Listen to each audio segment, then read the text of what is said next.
Hi, everyone. Welcome to tonight's monthly picket action for Free Alex Saab, End Sanctions on Venezuela, U.S., Canada, hands off Venezuela. We will give our participants a minute to join.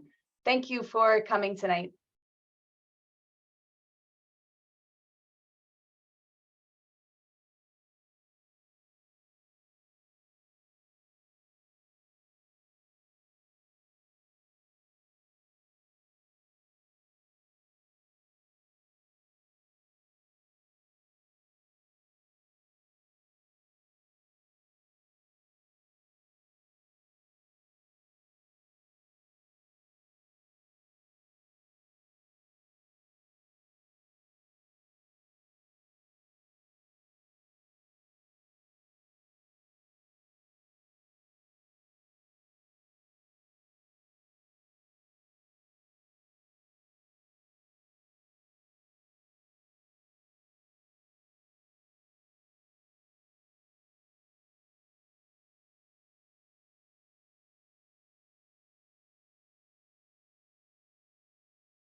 Hi again, everyone. We'll be starting in just 1 minute.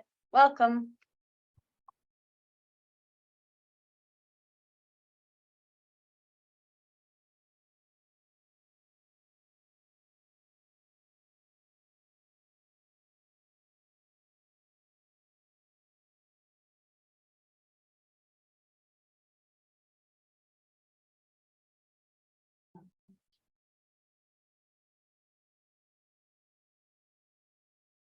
Hello, everyone. Greetings and solidarity from Vancouver, Canada.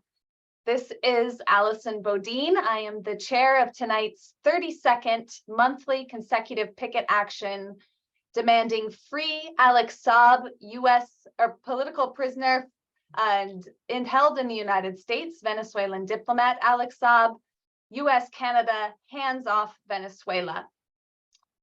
Thank you for joining us here tonight.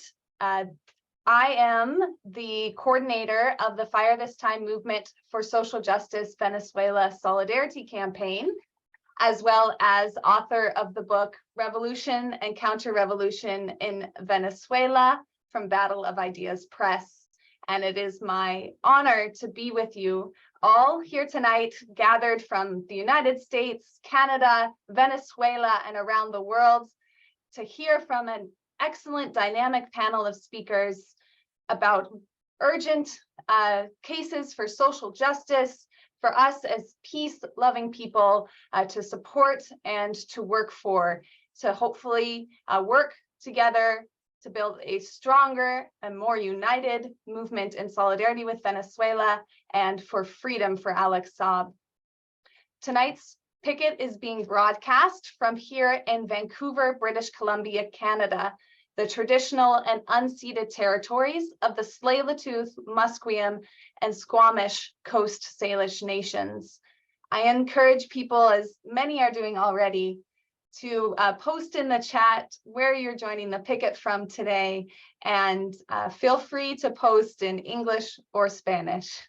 If you are listening to me in English, it's because I'm speaking English, and tonight's program is being simultaneously translated by our excellent interpreters, Julieta and Mercedes.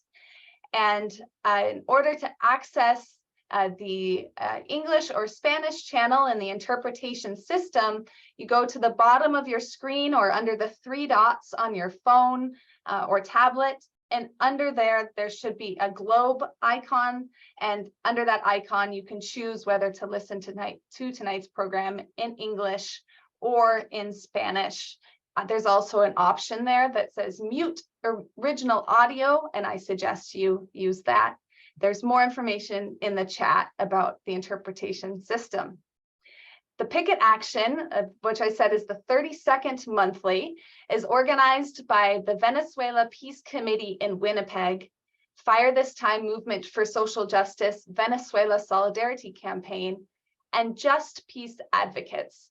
with the support of Venezuela solidarity organizations and individuals across Canada. Today's picket is especially significant because just last week, October 16th, 2023, marked 2 years that Venezuelan diplomat Alex Saab has been unjustly held in US jail. It has been over 3 years since he was first abducted at the command of the US government in Cape Verde. His work as a Venezuelan diplomat would have enabled the people of Venezuela to receive more fuel, food, and medical supplies. And the work that he was able to complete before he was put in jail and under house arrest in Cape Verde did just this. It circumvented the sanctions and saved lives in Venezuela. Because of this work in defending Venezuela's independence, their self-determination, their ability to trade with other countries not under control of the US government, Alex Saab has been separated from his family, imprisoned, and tortured at the hands of the US government. So as we mark this horrific 2 years that he's been held in US jail, we will hear today more about his case and arm ourselves with the information that we need in order to build a broad support for the case of Alex Saab. This month's picket will also hear important updates and analysis from activists and analysts from the US, Canada, and direct from Venezuela who are fighting for Alex Saab's freedom and against criminal sanctions on Venezuela. This includes discussing the recent so-called sanctions relief announced by the US government, which temporarily, for a 6-month period and a conditional 6-month period, lifts sanctions on some sectors of Venezuela's oil industry, as well as, of course, discussing some of what's been happening in Venezuela when it comes to the US government and other imperialist governments' interventions in Venezuela's upcoming presidential elections. For the panel today, we have ANAHÍ ARIZMENDI from Venezuela, José Luis Granados Ceja, who's joining us from Mexico, and MEDEA Benjamin, speaking from the United States, who has just visited Alex Saab in the Miami jail. I'm really looking forward to the panel today, and I want to give another big thank you, not only to our panelists, but to everyone who has joined here tonight. We will start our panel today with ANAHÍ ARIZMENDI, who is a Venezuelan human rights activist and a journalist, an author. She is from the National Directorate of the National Union of Women in Venezuela, known as UNAMUJER, and is also a director of the Bicentennial Women's Front 200, among other important work and research. So ANAHÍ, welcome. It's my pleasure to have you here tonight. Gracias, Alison. Thank you, Alison. My greetings to all the internationalist movement from Caracas, Venezuela. A very big hug and loving hug to all the movement members who are activating their efforts for the freedom of our diplomat Alex Saab, who have also been all these years accompanying our people with different activities, forums, and mobilizations against these coercive unilateral measures and criminal attacks that have impacted on human rights in our people. My greetings also to José Luis Granados and MEDEA Benjamin from CODEPINK, and also my greetings to the whole movement in the United States and Canada. We are also always thankful for your solidarity and for your fight to maintain our embassies and our territory in your countries.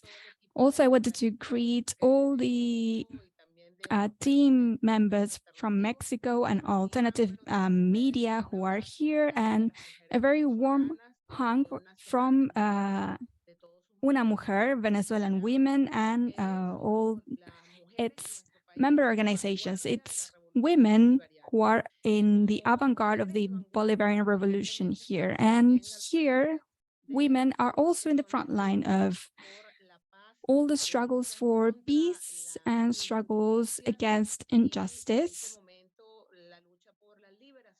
and the struggle for the liberation of our diplomat, Alex Saab, who, as Alison was just saying, has been in prison for 2 years. He was kidnapped by the United States government, but also he had been in the hands of that government for 3 years, actually. So in that sense, I would like to share with you some data points on the impact of the unilateral coercive measures and the blockade on human rights of children, adolescents, women, and families in my country, which are also compiled in this book, which is called Childhood Under Attack, the impact of unilateral coercive measures on the rights of children, adolescents, and women.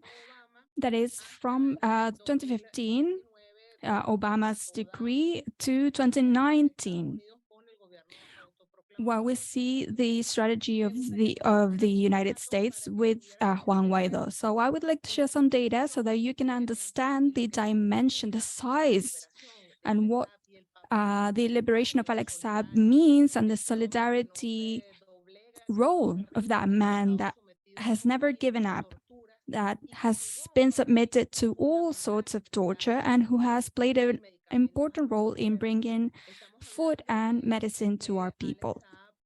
Alex Saab, alongside many other people and resistant people in Venezuela, Alex Saab was key in very hard years for our people, since from 2015 to 2019, and this is maintained. There are 933 unilateral coercive measures against Venezuela. We are the second sanctioned country in the world, but we are mis-sanctioned because we have not done anything wrong. We have been submitted to extermination policies in terms of food and medicine. We speak of foreign American policy that has used food as war ammo. They have prevented food coming to Venezuela. So this shows us the effort of Alex Saab. Alex Saab's work and articulation with other countries, which is the legacy of our Hugo Chavez and Nicolas Maduro. So we see measures that have impacted on Venezuelan population. Venezuela in 2015 had complied with all the Millennium Goals. The only one that we hadn't met was reducing maternity deaths. And in 2015, all these goals became disturbed as the impact of the obstruction of food, for example, that led to a fence or restriction in the border with Colombia, so millions of tons of food could not get to Venezuela. So these are a couple of examples to understand how important it was Alex Saab struggles. There are plenty of examples. In September 2017, for example, there were 18 million boxes of food that had been subsidized. These are the CLAP. This is a volunteer program with which 40,000 men and women distribute food house by house, and these had been blocked by the financial American system as a result of this unilateral coercive measures. In 2018, for example, the Colombian government blocked 400,000 kilos of food for Venezuela. In 2019, international companies also participated in this. In 2019, we saw the kidnapping of our resources and goods with this facade of Juan Guaido's government, so-called government.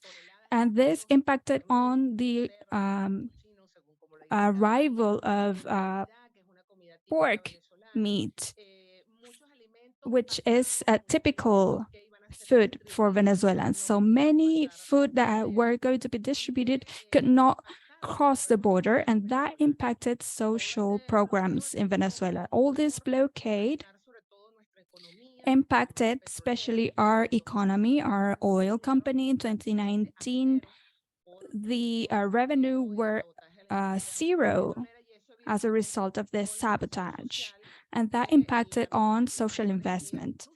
The United Nations recognized that there are over 70% of the budget that is invested in social investment in Venezuela. So all of that has to do with Alex's efforts of contacting companies and to see how to bypass these blockades to get food and medicine to Venezuela.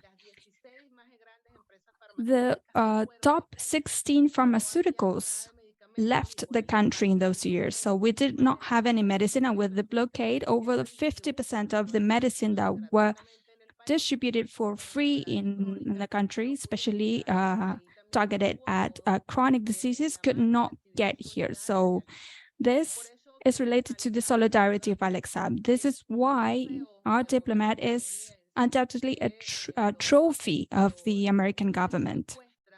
They have kidnapped him to exert pressure and to make an example out of him for other people that want to help our country. But they have not succeeded because Alex Saab is someone that, despite all the torture and the isolation, has never given up. And he continues to be proud for everything that he has achieved for our country. So his work is enormous in terms of having medicine get to Venezuela. In here, the possibility of receiving, for example, vaccines were also torpedoed by the governments of Colombia and Brazil. For example, during the malaria crisis, we did not receive vaccines, and Colombia prevented hundreds of thousands of vaccines coming through their border. So thanks to Alex's efforts, we were able to bypass this blockade, and our government made a lot of efforts to work with other countries in solidarity. Also, it was thanks to this multipolar politics that we were able to make progress and maintain this cycle of vaccines and medicine. There was an impact on inputs for hospitals. The hospital for children who assess Venezuelans and people from all over Latin America reduced its assistance by 50% because they could not access to reactives that were needed and were blockaded. We have managed to overcome many of these obstacles. We are still, of course, struggling against the blockade, but we are recovering thanks to the effort of our people with the national government and thanks to the social programs and the model of social inclusion, which is the model that Alex defended as well, this model that allowed us to face this criminal war, a war that is not only against Venezuela, but also against the whole world, many other countries in the planet. So we have to understand why this international movement is important, because when we speak of Alex Saab, we are speaking about the struggle of over 30 countries in the world that are submitted to these criminal sanctions. 28% of the population of the world and 77% of the territory of the world is victim of these so-called sanctions that are actually criminal attacks that only aim to change governments by force in favor of the United States or its allies. So this is why the struggle and efforts such as Alex Saab's are very important, because when we face sanctions, it's important to see the defense of peace for the whole of humanity. This is a moment where we are seeing genocide in Palestine and this international conflict. There are countries that are sanctioned. In the case of Palestine, this is a concentration camp, and now we can see more clearly how important Alex Saab's struggle was and how important solidarity and internationalism is. We have to recognize the Free Alex Saab movement's efforts and all their work, not only in solidarity with Venezuela, but also in this struggle to see humanity against barbarism. Women as peacemakers have incorporated in all solidarity activities for the liberation of Alex Saab. We have made mobilizations, activities in Venezuela, and also we have participated in solidarity activities with his wife, Camila, who has also been criminally attacked by some groups that have tried to attack her from the moral point of view.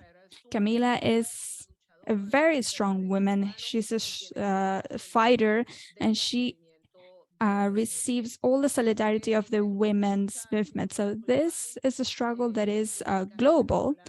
In the case of Venezuela, this has cost lives as a result of this multi-dimensional war.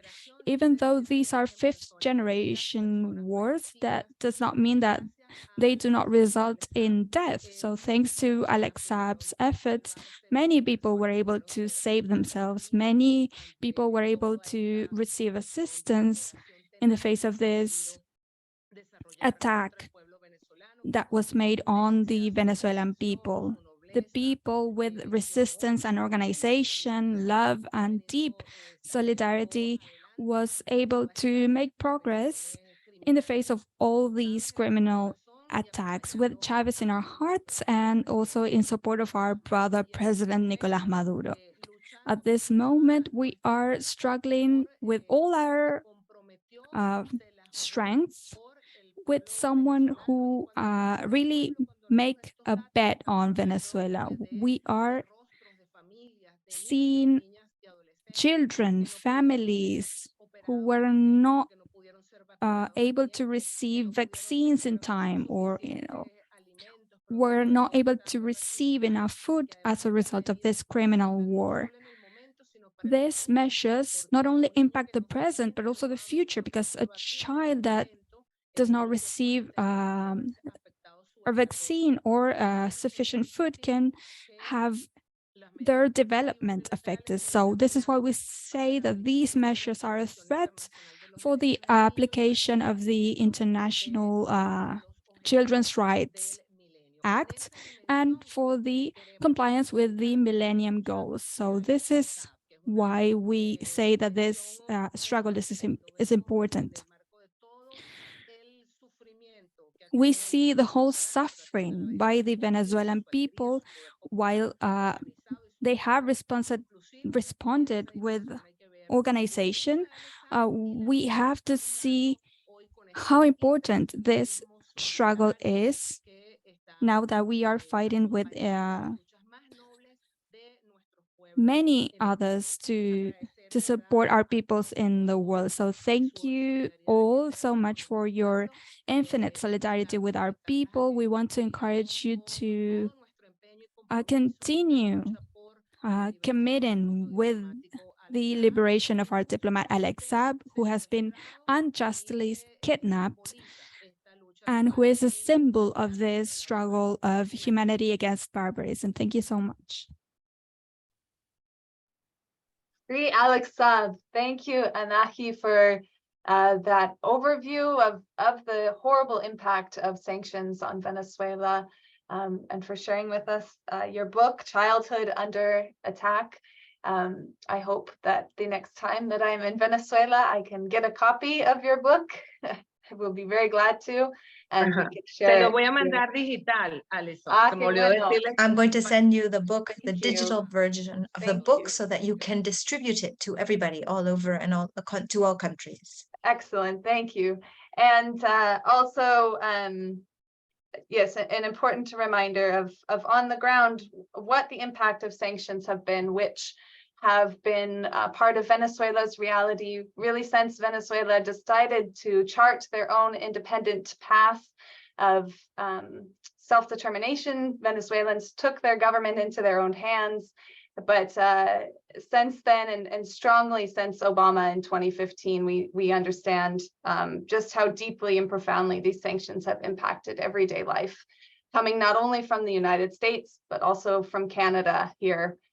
So thank you very much. And this is, of course, as you said, exactly what Alex Saab was working against, exactly why someone like Alex Saab, a Venezuelan diplomat, was necessary to do the work of making contracts, of traveling internationally, was because of the blockade on Venezuela. And our next speaker is someone that was able to actually meet with Alex Saab in US prison, in jail in Miami. Just last week, we've heard stories about Alex Saab. We've been honored to hear the words of Alex Saab himself on the call, or hear from Camilla Fabry Saab, his wife and tireless fighter for his freedom. But it's also important that we can hear from others who have visited Alex Saab, and hopefully encourage more people who have the means to be able to visit him, especially those that have, an important platform in the social justice or anti-war movement, like MEDEA Benjamin. So MEDEA Benjamin is here with us. She is co-founder of the woman-led peace group CODEPINK, and also the human rights group Global Exchange, among many other organizations and important work. MEDEA has been an advocate for social justice for 50 years, and she recently visited Alex Saab in US prison, as I've mentioned. So thank you, MEDEA, for joining us here today. Well, thank you so much. It's really an honor to be on this panel with the others of you. And of course, an incredible honor to have been able to visit Alex Saab. I am no expert, and I'm glad, ANAHÍ, that you gave such a great presentation to set the stage, because what I can talk about is really just reflections on a visit. And I'm sorry for those of you who know these things much more deeply than I do. For me, it was really a revelation to be able to spend time with somebody who, I must admit, I had wondered, well, this guy was a businessman. He was used to like wheeling and dealing. Maybe he was making a lot of money. And what I found with this incredibly humble, committed man who had no reason to get involved in Venezuela for any kind of monetary reasons. I mean, he was a wealthy businessman in Colombia. He said he had 50,000 employees at one time. But when he went to Venezuela, he got so committed by the process there and so upset by what the US sanctions were doing. And he said what an honor it was for him to be able to try to get food and medicines to millions of people in Venezuela. Now you talked about the kinds of things that he had to do to get the food and medicine in. He said, you would never know all the crazy things they had to do of changing, covering up the names of ships, of changing planes, of all of these things just to get food and medicines into Venezuela. It made me so ashamed of being a US citizen. It made me so ashamed of what my government was doing. And then, of course, the kidnapping in Cape Verde and the treatment that he received there. And he started to talk about it and immediately broke down crying when he talked about the torture that was inflicted upon him. And of course, I didn't want to push him to go into that because it was so painful. But he said that he would, he said that it was the Americans who were doing it to him. Of course, with the complicity of the people of Cape Verde. And he also talked about, as ANAHÍ did, the kind of blackmailing of his relatives, the kind of pressure that was put on everyone, his sisters who were not even living in Venezuela, his older sons, his wife, his wife's family, and the strength of his wife. And this was another time when he teared up as talking about Camila and how she has kept this family together, she has kept this struggle together, and all the things that she has gone through. The issue of his health, of course, I asked after his health. He is, as many of you know, a cancer survivor. He has diabetes. And in June, he was able to see a doctor in the prison who said to him, well, you have a very high blood pressure, so you should go back to your cell and put your feet up and relax. And that was the kind of medical advice that he got. He should be having a special diet, which he doesn't have. He should be getting special medication, which he doesn't have. And he has been trying to get a private doctor to give him a full medical checkup, but hasn't been able to do that. He did talk about how he does not expect to get a fair hearing in Miami, whether it's with a judge who is shown, the judge has shown himself to be very partial in the ruling that came down about his not being a diplomat and of course not recognizing the government of Chavez, but also didn't think he could get a fair trial with a jury.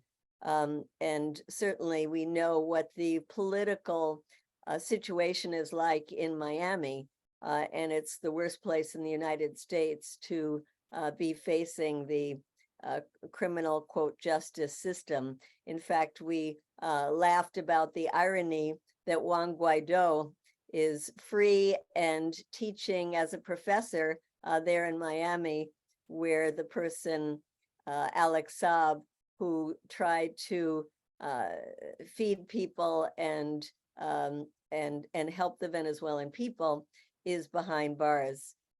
He also talked about how happy he was that the food situation has improved so much since those very difficult days and years when he was working. He gets information from calls with his wife and from visits from his lawyers. And he said, you know, he has learned that the domestic food production has increased tremendously, that the inflation is being reduced, and he is very happy to hear about those improvements.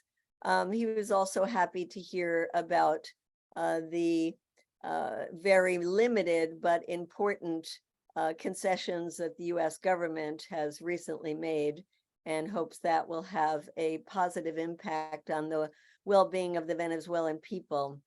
One thing that impressed me was what he and his lawyers have told me about his relationship with the other prisoners.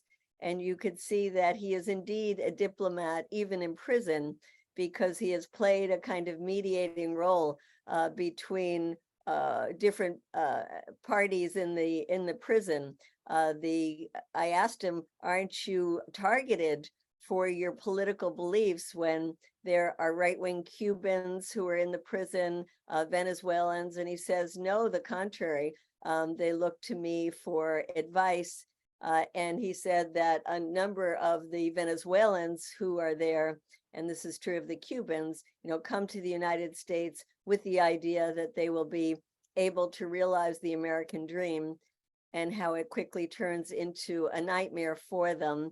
And many of them end up in the prison and wishing they could go back home. And a number of them have been going back home. And the last thing I want to say is that what really impressed me so much was that spirit of commitment that the U.S. government has tried so many different ways to break him. Not only what we talked about of targeting his family members, keeping him in prison, but also with the carrot, not just the stick, and offering him a nice home in Miami, telling him that he could live a good life. They would bring his family there, and wouldn't it be nice for him to be out of prison and in the arms of his loved ones? And he said, I said, how can you just keep going? And he said that he has a commitment to himself, to his own dignity, to his own sense of honor.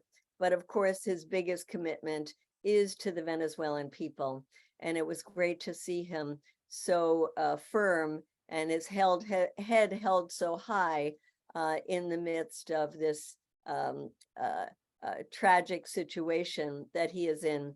And I guess lastly, he said that his hope was for a prisoner exchange, given that he doesn't have faith in the US criminal system, that hopefully there would be a chance to exchange some of the prisoners that are being held in Venezuela for him, and that this is something that some of us in the US, including some of the lawyers that have been visiting him, are trying to work on in terms of connecting those families.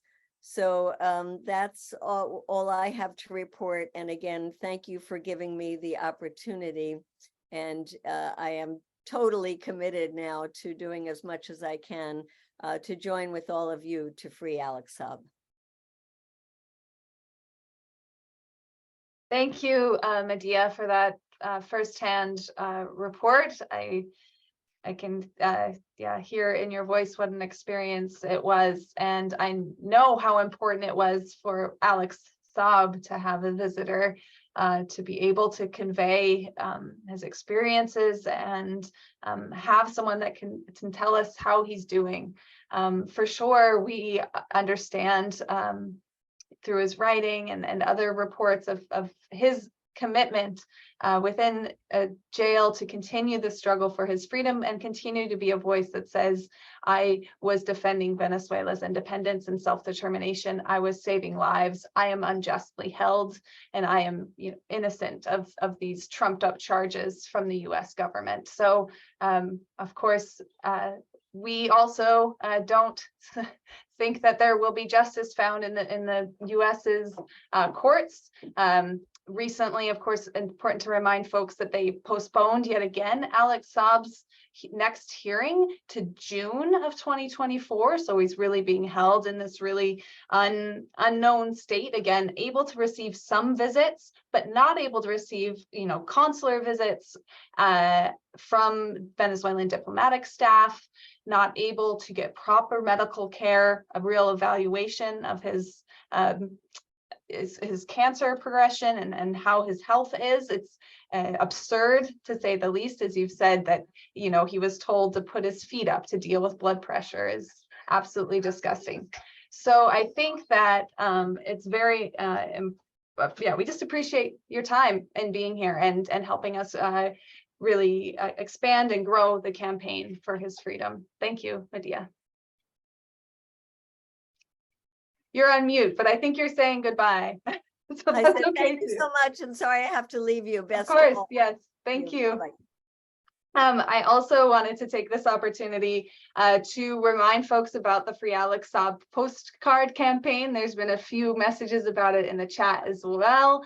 This is a campaign from Fire This Time Movements for Social Justice, the Anti-War Committee in Minnesota, and others who are committed to putting these postcards in the mail to US President Biden to flood the White House and Joe Biden's office with postcards demanding freedom for Alex Saab. There's information about his case on the back, so they're a great tool for public education, to bring to events and actions, and to tell people about his case, as well as an excellent opportunity to be able to engage on social media, which is an important part of campaigning that we do today, because you can take a picture with the postcard, you can share it online, that sort of thing. So there'll be information in the chat about how to join this campaign, and I encourage people, very happy to put some in the mail for you. So to wrap up our panel discussion tonight, we have a speaker joining us from Mexico, who is someone that I wanted to invite tonight specifically because Venezuelanalysis, where he is a journalist, is released a new book called A War Without Bombs. That it's a very important tool in our continued work against this criminal blockade against Venezuela. And so I'm looking forward to hearing more about that book and how we can access it and share it. But José Luis Granados Ceja is also an analyst and an author. It's a journalist based in Mexico City, where he works on a freelance basis covering Latin America, including topics such as elections, social movements, migration, and human rights. He is also a staff writer with Venezuelanalysis, covering regional and international issues, and a host of their podcast. He contributes a monthly opinion column for the Mexico Solidarity Project and is currently pursuing a master's degree in the defense and promotion of human rights at the Universidad Autónoma en la Ciudad de Mexico. Okay, José Luis, the floor is yours. Thank you for joining. Great. Thank you so much for having me. And first of all, thank you to the organizers and the fellow panelists for their amazing expositions, MEDEA sharing that story of being able to meet with them, and ANAHÍ, who did an incredible job summing up the situation and also doing incredible work on behalf of the people of Venezuela. So it's really quite a privilege for me to be here today, and especially, you know, I was tagged in a post on Twitter to talk about this event, and it was incredible to watch. I was just inundated with notifications. You can really tell that people are engaged with this. You know, it's been many, many months of this work, and I think you can see it in the engagement of people really motivated to share, to talk about this issue, to attend. As the panel has gone on, watching all these messages from literally around the world, it's really quite inspirational to see so many people defending the cause of Venezuela, defending the Bolivarian Revolution, and standing up for Alex Saab, who is unjustly detained by the United States. So as Allison mentioned, we at Venezuelanalysis, we actually are celebrating our 20-year anniversary this year. So we've been around for a really long time, covering Venezuela for an English-speaking audience, doing our best to inform the world and try to getting over that language barrier to talk about what's happening, and of course talking about sanctions, talking about the economic war, talking about the case of Alex Saab, because it's important that people maintain themselves aware about what's happening, and also in a way that is accessible. It's also why we have a greater presence on social media these days, doing our best to try to reach people through those channels, through the podcast that I host. We have a new episode dropping this week on Thursday. We'll be talking about this book a little bit more. I'll interview Cira Pascual Martina, who's also a member of the staff. And then we'll also talk with Chris Gilbert about his new book on Venezuela called Commune or Nothing. So look forward to that. That'll be available to the public as of Thursday. So you can subscribe anywhere you can get your podcasts. Now, the other instrument that we've decided to put out there is the book. I actually have one of the very rare printed copies, A War Without Bombs. People in Washington and New York, there's still some copies floating around. So if you want a printed copy, it was a very small run, so it's a little bit pricey, but we're asking $30. You know, we can follow up with you if you're interested in purchasing it. But the good news is it is free to available to download on our website to everybody. There are several formats available. There's a one-page version, a two-page spread version. The idea is that it becomes an instrument to use to, yes, understand the situation, the economic, political, social impact of sanctions on Venezuela, but also to revert them. As Allison said at the very beginning, yes, there was some pretty major news last week about sanctions in Venezuela. And at Venezuelanalysis, we were kind of, you know, discussing how do we approach this? What do we call this? Because to be honest, it would be a mistake to say that this is the end of sanctions or that sanctions have been lifted. So the language we've been using is that sanctions have been eased. And I think the first point I would make when we talk about this is that if sanctions have been eased, it's not because of the goodwill of the United States. It's because of the determination of the Venezuelan people to defend their emancipatory political project, to say, no, we will not be subdued by your war without bombs. A war that includes the kidnapping of a diplomat who was working to feed the people of Venezuela. And so that actually, that bringing us together here in this panel kind of reveals the truth about US imperialism, about its so-called commitment to protection of civilian life or human rights or rules-based international order. I think recent events in the world have clearly shown that all of that is a lie. And Venezuela is also a clear example of US policy and the harm that it does, the lengths that will go to try to crush any kind of counter-hegemonic project. And so when we talk about the situation in Venezuela, even though we are before this economic opening that is being brought by this sanction easing, it's also really important that we remember what is this war without bombs? Because as you know, the United States is continuing to dangle a sword over the heads of the Venezuelan people, threatening to lift sanctions at any moment, to end these licenses at any moment, and once again implement these sanctions as heavily as possible to punish the people of Venezuela for daring to elect a government that did not abide by the dictates of Washington, for daring to believe that the natural resources of their country belong to the peoples of Venezuela, and that wealth should be distributed to the peoples and to the peoples of the Americas. I can't ever forget that Venezuela was incredibly generous to the rest of the world. In fact, as we've seen what's been going on in Palestine, even here in Mexico during one of the demonstrations, there were images of Chavez about his solidarity with the Palestinian people. And so those things we don't forget. And so I think in the same way, we have a duty to not forget about social, political, economic impact of sanctions against Venezuela. And I hope that you use this book in educationals, in workshops, share it amongst your friends. It was a lot of work, I will be honest. It was mostly led by Cira and Ricardo from the Venezuelanalysis team who worked very, very late into the night to make sure everything got done in time. It's a labor of love, and it's a labor of love for the Venezuelan people in particular, so that we document this. I actually want to read to you a little bit from the preface, and I hope you don't mind, because I think it sums up quite well the whole purpose of this book. And again, it's available for free on our website, Venezuelanalysis.com, in various formats. Download it, use it, spread it, do what you need to do. It's there for the people.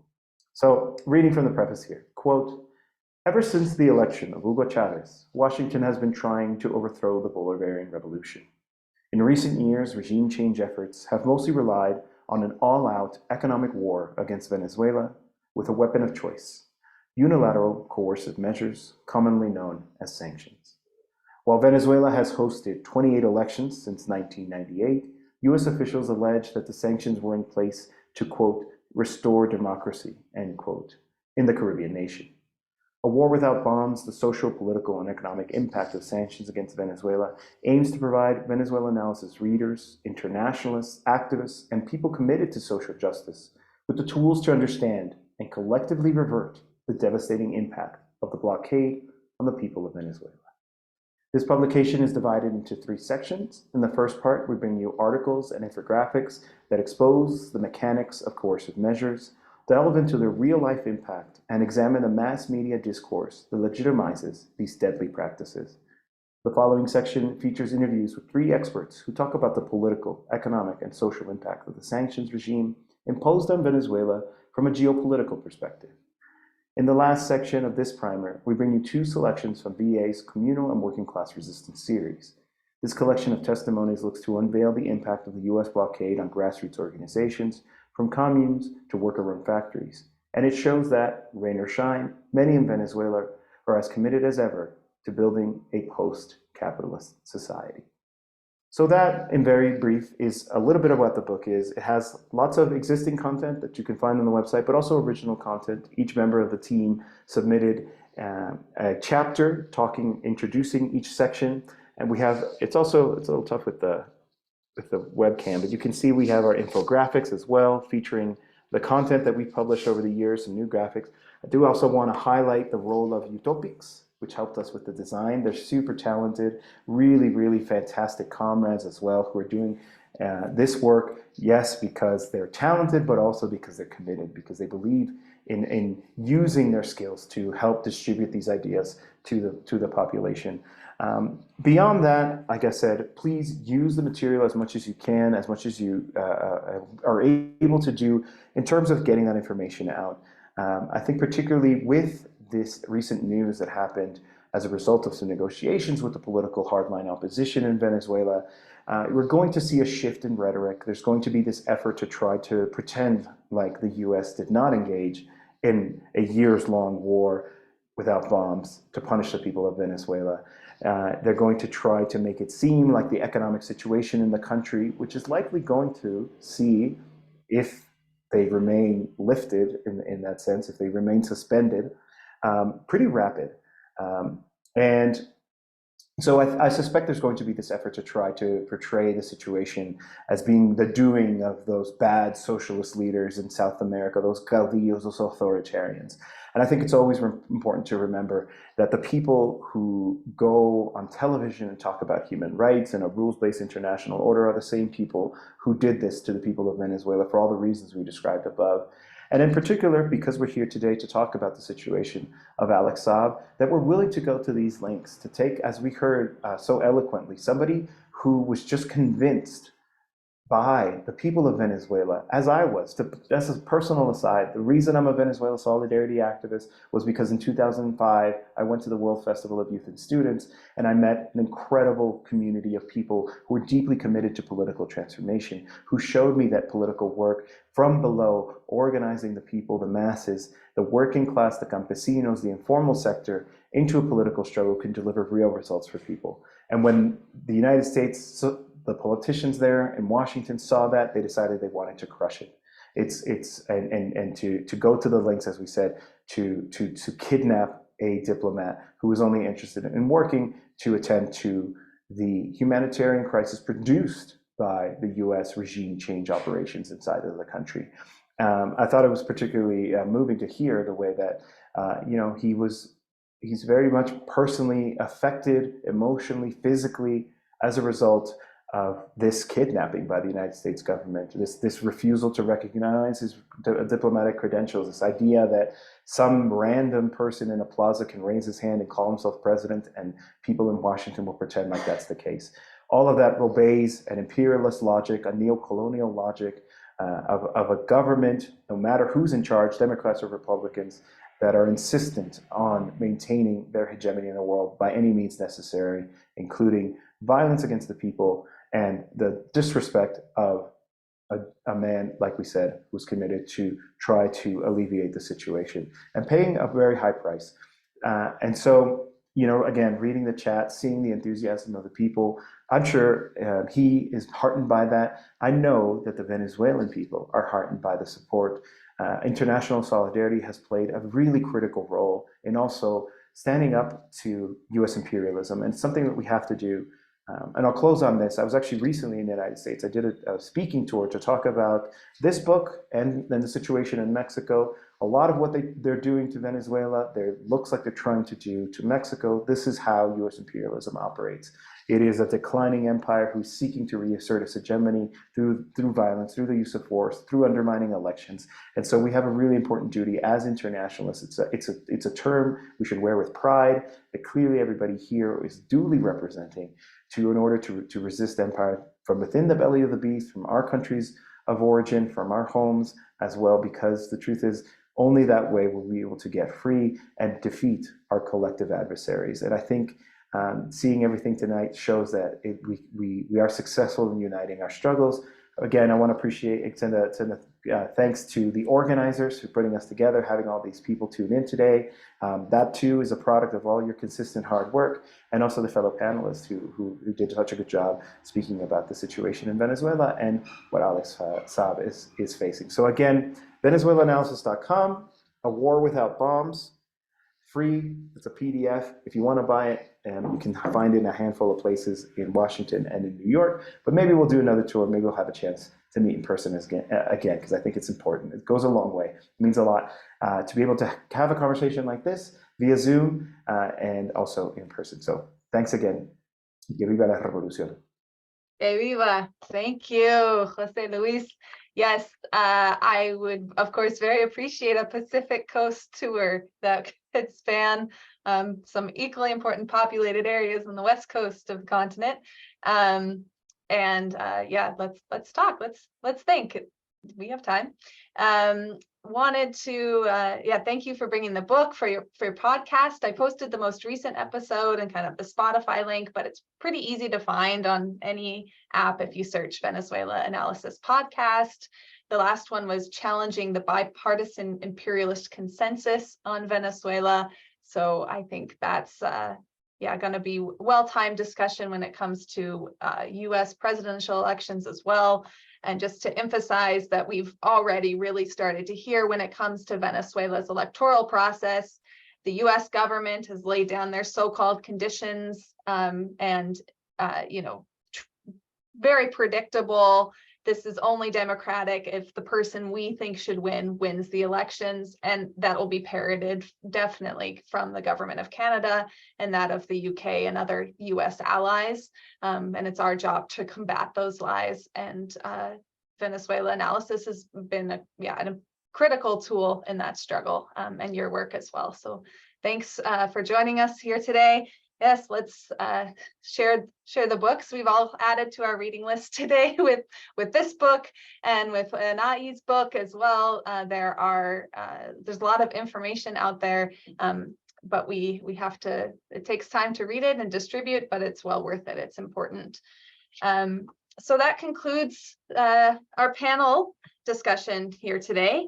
There are some folks that are ready and excited to give some greetings who wanted to join us in order to share about what they've been working on and their struggles. One of whom I'm hoping we can get him on the line pretty quickly. It's Dimeji, who is joining us from Nigeria. Dimeji wanted to come today to share his support for Venezuela and against the sanctions, and for Alex Saab. And hopefully we'll be able to give us, share us a few words.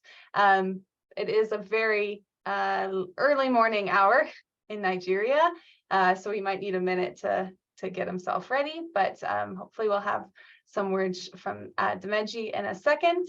And I'll just take a second to promote a few others who are going to give us some greetings. Again, I'll take this second to say thank you so much to Julieta and to Mercedes for your translations and interpretations here today and continued efforts. It is not an easy task. And as well, all of our speakers who have joined us. When we are able to take our group photo. If everyone kind of wants to get ready from that, it won't be too far from now. Go ahead and get your t-shirt ready or a sign, or just your fists. We're ready to chant together. So we'll go ahead and start that in a second. As well, I wanted to let folks know that there are a few folks that did have to send regrets tonight, including from Just Peace Advocates, one of the co-organizers of tonight's panel. Many folks, of course, are out in the streets organizing for Palestine and were unable to join us. But I appreciate everyone who's come here tonight in order to share with us and in order to join in uniting our voices. For the next online picket, I will quickly just announce that will take place in November. We typically have them on the last Tuesdays of the month. So the next one will be on Tuesday, November 28th, again at 4 p.m. Pacific, 7 p.m. Eastern, and we will have crossed the time change line, so it will become 8 o'clock in the evening in Caracas. Okay, so let me take a look at my screen and see what we can do to get our friend from Nigeria on to join us.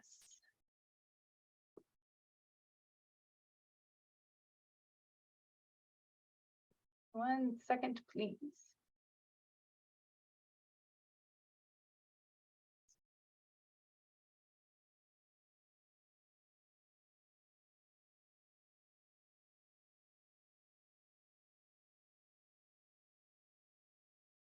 Okay.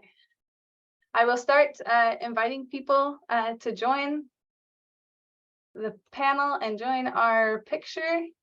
And if we're able to get Dimeji online, then we will hear our greetings from our co-fighter in Nigeria. You should receive a panelist link if you want to turn on your camera and share your photo, then that is great. We will also eventually unmute so that we can chant and unite our voices together. The monthly online pickets began as a result of coordination between the Venezuela Peace Committee in Winnipeg, Fire This Time Movement for Social Justice, Venezuela Solidarity Campaign, and Just Peace Advocates, in response to the pandemic, in response to our inability to be able to go to the steps of the US consulate and raise our demands and voices there. So we are able to now extend the pickets. We can once again go to the US consulate and go to the streets together, but we can also unite our voices online. Has been an important advantage to really raising our work and elevating our work for freedom for Alex Saab and against the US and Canada sanctions on Venezuela. You can see folks starting to get ready.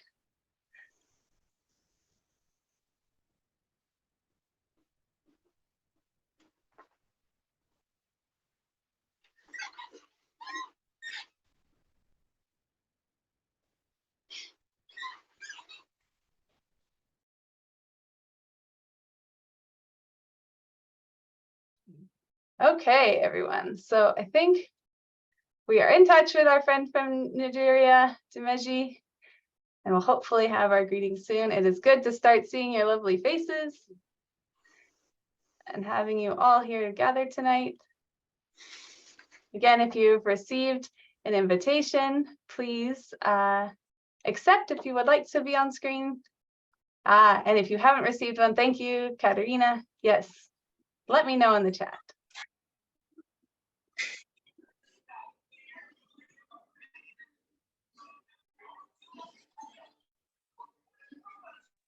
Thank you very much. Dimeji, hello. Hello, thank you. Hola, compañera. Hello, how are you? Doing well, thank you. It's great to have you. Thank you for staying Thank up you very tonight. much. Would you like to give your Thank you very greetings much. from Nigeria? Yes, I bring you solidarity from Nigeria, from the Venezuela Solidarity Campaign. From Nigeria, we are also worried about the world situation. We are worried about continued absence of basic human rights of people. We are worried that America continue to keep Alex Saab, a diplomat, away from his family for close to 3 years now. We are also worried that they don't want justice for Alex Saab. From Nigeria, we have been part of the campaign. Even before that, we have been part of the Unblock Venezuela, US Answer Venezuela campaign. We are a group of socialists, trade unionists, community organizers, and social movements fighting to the rights of Venezuela, to defend the right of Venezuela to dignity, to sovereignty. And I also appreciate the works you are doing in Toronto to defend and to mount prayer, to fight for support to free diplomat Alex Saab. We are inspired by your work. On December 16th, this year again, we want to organize a musical concert in order to bring youths together to chant Free Alex Saab. Also, we have done in the past press conference in Nigeria. We have done a rally. We have done a public program where speakers speak from about 7 countries to demand freedom for Alex Saab. We are sure and we are hopeful that one day, someday, diplomat Alex Saab will reunite with Camilla, the wife, and the children, and will continue to work for the people of Venezuela. We are inspired by your work. We appreciate your continued support, and we mean that continue to unite together. We are planning towards a freedom concert, like I've said, in December 16th.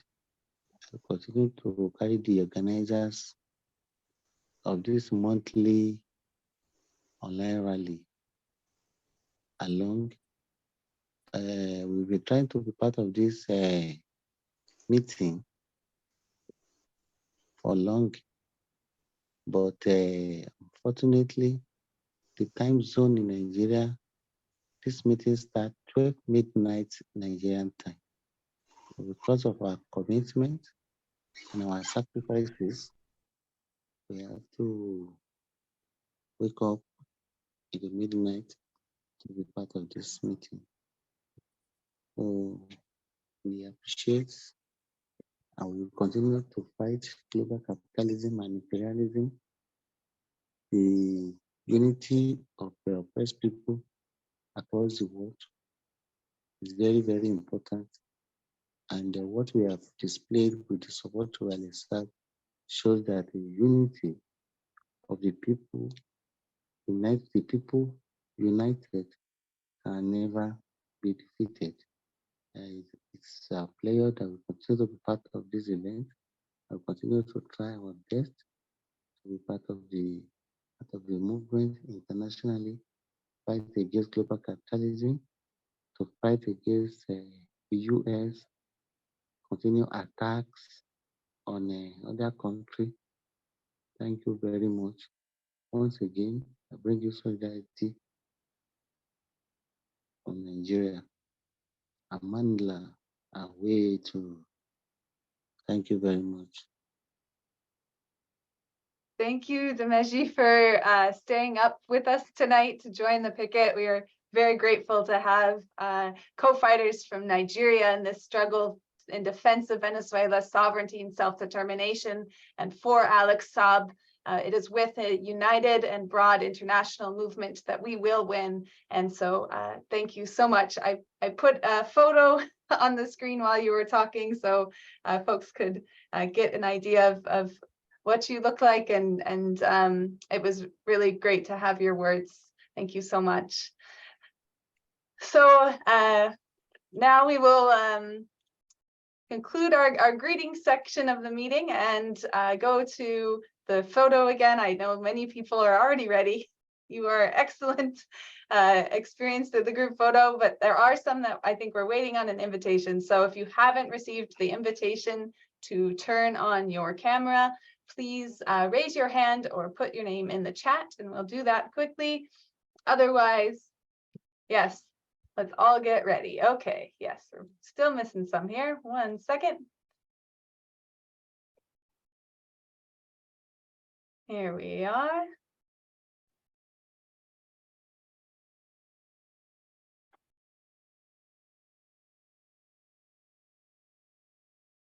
Okay. And people are continuing also unable to turn on their camera to post in the chat. Yes, please. Thank you again to everyone for joining us here tonight, to our excellent panelists. ANAHÍ ARIZMENDI from UNAMUJER in Venezuela, José Luis Granados Ceja from Venezuelanalysis, and MEDEA Benjamin from CODEPINK, as well as once again to Dimenji Makale from Nigeria. And please let us unite our voices. You should be able to unmute your device. We'll also turn off interpretation. Thank you again to Julieta and Mercedes. Let's unite our voices and say, "Free Alex Saab! Free Alex Saab. Alex Saab. Free Alex Saab. Free Alex Saab. Free Alex Saab. Free Alex Saab. Free Alex Saab. End the blockade on Venezuela! End the blockade. Venezuela. Hands off Venezuela!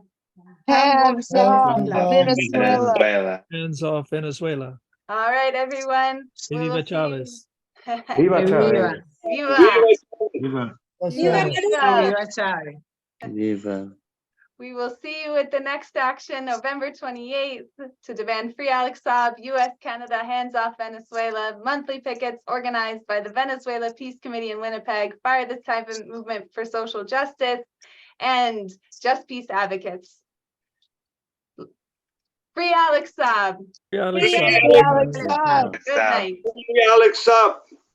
Free Alex Saab.